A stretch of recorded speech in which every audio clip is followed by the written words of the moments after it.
this week's episode of Live Large. Rip it up, hips, Ben Pikowski, Vince Damani. We're doing overhead tricep extensions today. Welcome to Ask Vince. Okay, so Dean Phillips asks, on average, how much weight can someone put on a month? Fubar asks, hey Vince, how many amino acids should I take before and after a workout? And what brand do you recommend? Amazing topic this week. This is actually one that has a lot of controversy, a lot of myths surrounding it, and we're going to be discussing how do you select your exercises. If you've been exposed to any form of fitness marketing, then you're probably under the assumption, under the belief that there are good and bad exercises. You've probably been told there's exercises you should never do, and there's exercises that you should always do, and that is 100% false. I want to share a new perspective when you're looking at exercises. I want you to stop looking at exercises and thinking in terms of good and bad, worse and best. That's a very simplistic outlook, and you're really limiting the gains you can make with this outlook. So what you want to understand are that exercises are only good based on a certain individual's goals, needs, full ability, joint structure, and where they are today. So a certain exercise may be amazing for you today, but it might not be right for you tomorrow. A lot of people say stuff like this: squats are the best exercise. You've got to squat if you want to build your leg muscles. Well, not if you don't have any legs. Other people say, no, you've got to do squats. Squats are amazing. They're going to build your glutes up. All you need to do is squat. Well, not if you don't have the ankle mobility to get down to the floor.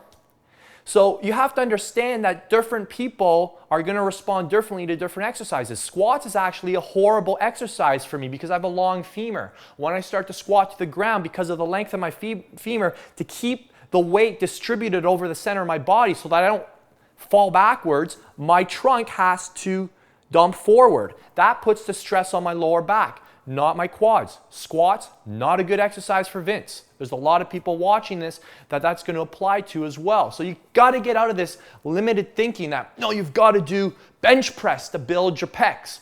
Well, if you've got a really shallow rib cage and you've got a long femur and you try and bring that bar down in your chest, you're going to cause a lot of internal rotation. You're going to cause stress on your shoulder joints. It's going to be hard to keep tension on your pecs. So bench press for guys with long arms, not a great exercise. So you have to understand that exercises are simply names that some dude gave them to describe something. Your body has no idea you're lying on a bench press. So it says, oh, I'm lying on a bench press. That means I need to use my chest. Believe it or not, I could teach you how to work your rear delts and your rhomboids working on a bench press. So you have to understand that your body's primary form of communication and language is tension and force. Your body has no idea that you're on a lat pull down.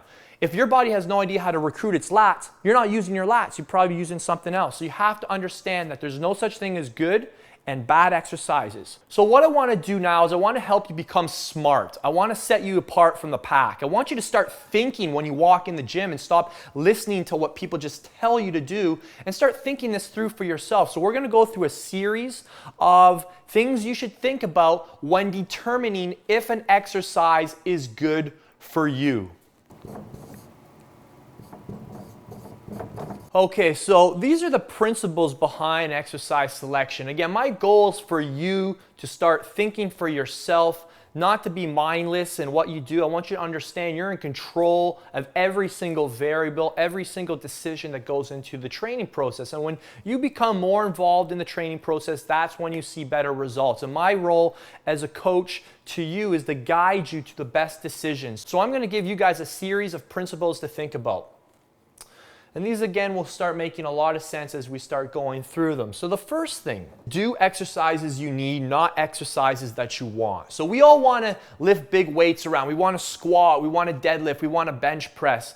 But if you don't have the ability to selectively recruit your glutes at the bottom, you have no business doing a deadlift. So you might have to do a more isolated exercise like a one-leg glute ham raise off the floor to learn how to use your glutes in isolation before you start integrating them into a more compound movement. Some of these actually overlap, but again, you need to focus on the exercises you need to do, the things that are going to ensure you don't have any weak links.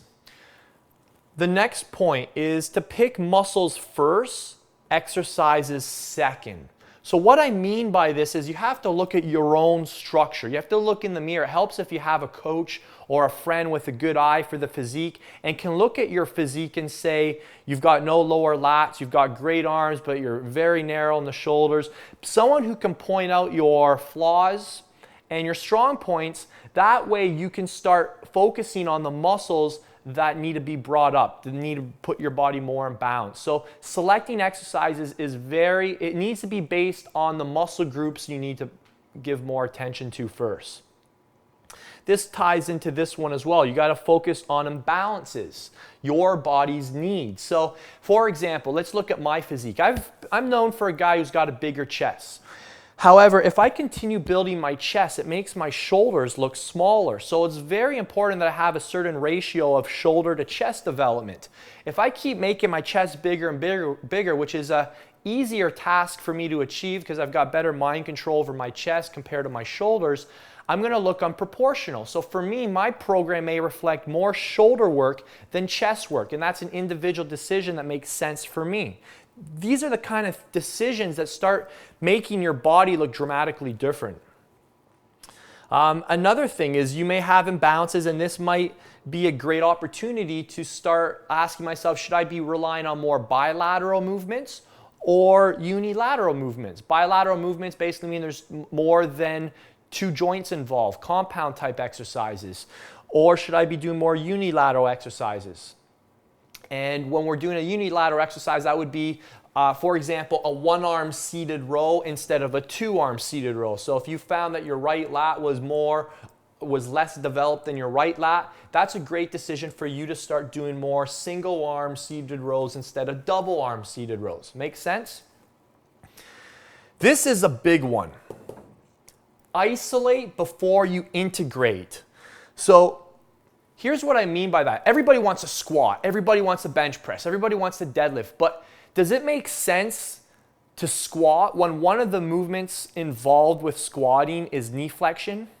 If you can't control the ability to flex your knee and control your knee joint with your quadricep doing, let's say, a single leg extension, do you have any business putting weight on your back and trying to control knee flexion when there's more joints involved, such as your ankle joint, your hip joint, your spine? Absolutely not. Trying to learn how to use your quads, learning how to control knee flexion while doing a squat is the same thing as trying to fix your car by driving it.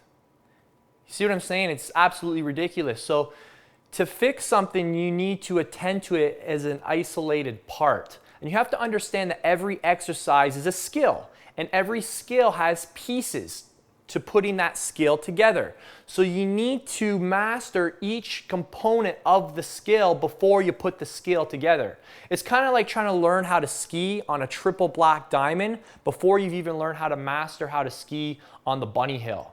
That's what people are doing when they go into the gym and they try and squat, deadlift, and bench press without knowing how to control the individual pieces that make up that exercise. So you have to ask yourself, can I isolate the individual muscles involved in this major movement with complete control? If you can't, you have no business integrating, okay? Your goals. So again, the exercises you select need to reflect what your goals are. If you're an athlete and you have sport-specific movements you want to improve, then the exercises you select should be specific to improving the abilities you're trying to improve on the field. So again, this is very popular, but people forget to ask themselves, what am I even trying to do today when I go to the gym? What is the goal of this exercise? It's a great question to ask yourself before you put any load on your body. What is the goal of this exercise? And you should be able to answer that with complete confidence. An amazing question to ask yourself before doing any exercise is to ask yourself, what am I trying to get out of this exercise? What is my goal with this exercise? If you're doing a bench press, why are you doing a bench press? Your body has no idea you're doing a bench press, so you have to ask yourself, am I creating the tension required for my pecs to actually shorten? Am I shoving in the right direction with the bar? Am I using the right speed? Am I using the right load to keep the tension here on my pecs, not on my joints? So these are great questions that are going to help you gain more intelligence through the training process and get better results in the end. Your fitness level. This one I see guys violating all the time. Everybody wants to skip steps. Nobody wants to go through the process. People want to just simply jump to where everybody else is at. You have to understand that transformation isn't an event. It's a process. I'll say that again. Transformation is not an event. It's a process. You have to take individual steps to getting to where you're trying to go. So you have to acknowledge your fitness level. If you're brand new to this, isolation exercises may be better for you because you got to learn how to control all the individual joints. Does it make sense to start learning how to recruit your back on a lat pull down? No, you may want to start off on a pullover where there's less joints involved, more isolation on the specific muscle group. Equipment availability. So do you train at home? Do you train in a fancy gym? Again, this is just going to, present more or less options in terms of what you can do. Oftentimes, equipment is the least important variable when it comes to transforming your body because, again, your body doesn't even know you're in a gym. I could teach you how to contract your quads simply by shoving your feet inwards or outwards without any fancy hack squats or leg press machines. Again, you have to understand that your body doesn't understand exercises. It only understands forces and tension. And the last thing you want to think about are trends. Let's admit it, over the last couple of years, there's been a lot of trends that have come and gone, and not necessarily a bad thing or a good thing. They're just trends, and you have to acknowledge what's coming through the airwaves, so to speak. So, over the last few years, we've seen the Swiss ball gain lots of popularity. Then we've got wobble boards, and then we've got Bosu balls, we've got TRX, we've got all these different trends. And again, none of them are right or wrong. They're just tools. And you just have to acknowledge that and ask yourself, what is the goal of my workout? What am I trying to get out of it? And does this tool serve my goal? It's not the other way around. I'm going to use this tool to accomplish my goal. It's, will this goal serve me? And do you know how to manipulate the factors of tension and force within the muscle to actually make that trend, that tool, that thing work for you? So I've given you some insights on how to select the exercises that are best for you. I haven't got into the specific exercises, so why don't we do that now and just kind of give you guys an idea of the exercises that people would consider the best bang for your buck movements for each particular movement. So we'll do that right now. So let's take a look at the major movement patterns. I hope you watched last week's episode and you're starting to think of the body in terms of movements, not body parts. And we'll start giving you guys some ideas of isolation and then integration exercises. Okay, so ideally, at the start of a training phase, you want to focus more on isolation movements, and as the program periodizes, as it progresses, you want to move to more integration exercises. So this is always better to start at the start of a training program to ensure all those weak links are addressed. This is actually the basis of designing Hypertrophy Max for all of our new members joining. They'll get to experience this firsthand, and they're going to experience this in application because these are principles that we obviously use in our program design. So vertical push. This would be our shoulders. So shoulder abduction, anything that acts on the humerus and helps pull the shoulder outwards would be vertical pushing. So an isolation movement would be lateral raises. And then integration movement would be dumbbell press.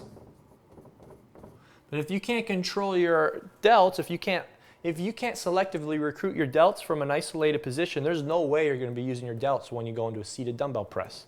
So we've got to start here. Vertical pull. A vertical pull would be pulling vertically. So this would be your lat pull down in all of its variations: close grip, underhand, wide grip, all those different variations. And those are the muscles that act on depressing your scapula. This would be an isolated move would be pullovers. And an integrated movement would be a pull down. So again, there's no way you're going to be able to use your lats on a pull down if you don't know how to use them on a pullover, an isolated movement. Horizontal push, this would be all variations of a pressing movement, whether it's a decline, incline, or fly. So again, we'd want to start off with flies, making sure we can contract, engage our pecs. If you can't contract and engage your pecs like this, there's no way you're going to be able to do it like this when you ask the wrist, elbow, and shoulder joint to come into play as well. More joints, the harder it is to integrate. So then we want to progress to, we could do a dumbbell chest press. Then we've got our horizontal pulling. So these are the scapula retractors. So all variations of a row. So a great isolated move would be reverse flies. So that'd be lying prone on your stomach and doing this. So we're working this way.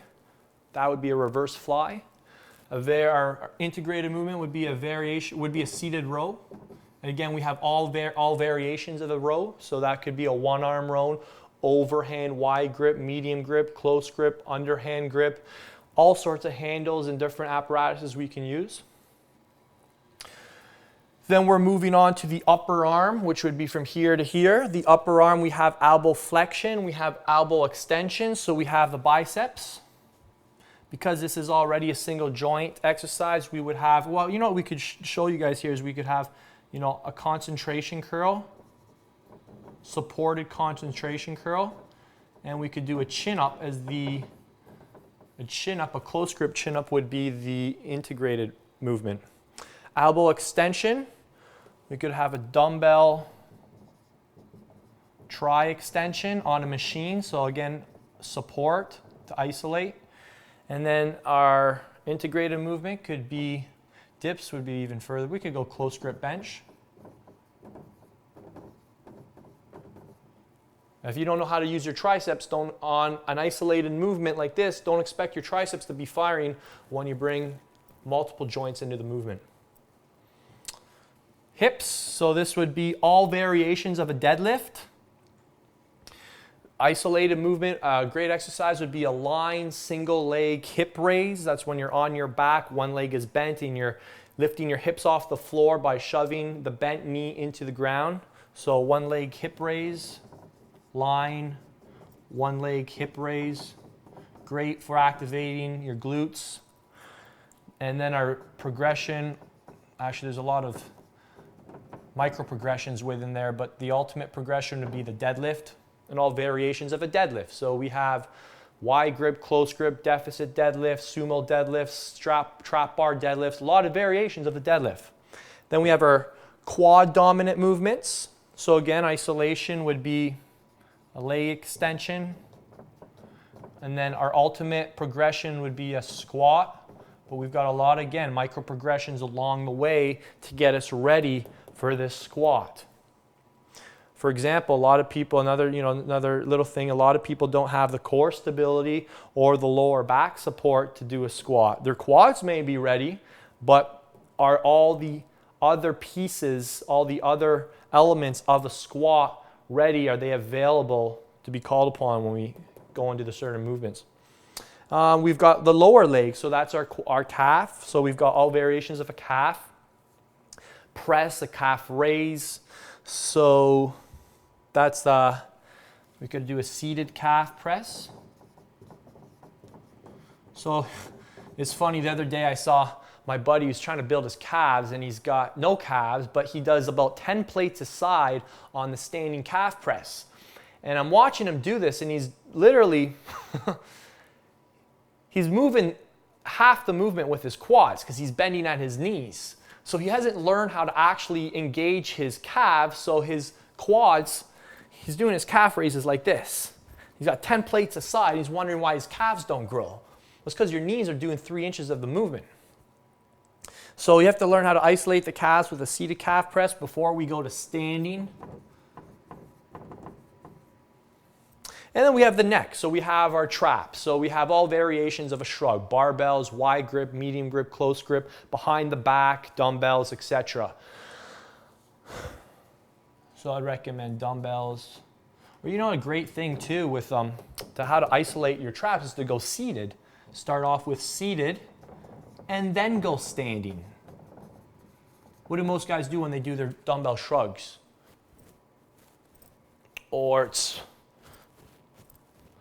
So if we can learn how to do them seated, take out the lower body and learn how to, once you, what you've probably heard over and over here is when there's more joints involved, there's more control required. So if you can't control an isolated joint, then there's no way you're going to be able to do multiple joints at the same time. So you have to, we mentioned this earlier, you have to appreciate the importance of isolating before integrating. Again, it's kind of like trying to fix your car by driving it. No, you fix your car by taking it, they take out the individual piece that's broken, that's not working, they fix it, they put it back in the car, and then the car drives better, okay? That's how you make your body better. So, huge topic. I hope you guys got a lot of value out of that. I know the first time I heard all this, the light bulbs were going off, so you definitely want to rewatch this. And again, make sure you apply all this. This is where the power comes from when you actually put this stuff into action. So next week we have a much briefer lesson. We're going to teach you guys on how to figure out which order should you put your exercises. So should you put these ones at the start or these ones at the end? Again, I'm going to give you guys some simple principles to ensure you're making the best decision when it comes to what order should you place your exercises in within a workout. We'll see you next time. Passion, enthusiasm, whatever you prefer to call it. That's what I want to talk about with you over the next few weeks. Passion energizes life. It turns the impossible into the possible. In fact, if you don't have any passion in your life, you're living a boring, apathetic, indifferent life. And I suspect most Live Large members don't want to live that way.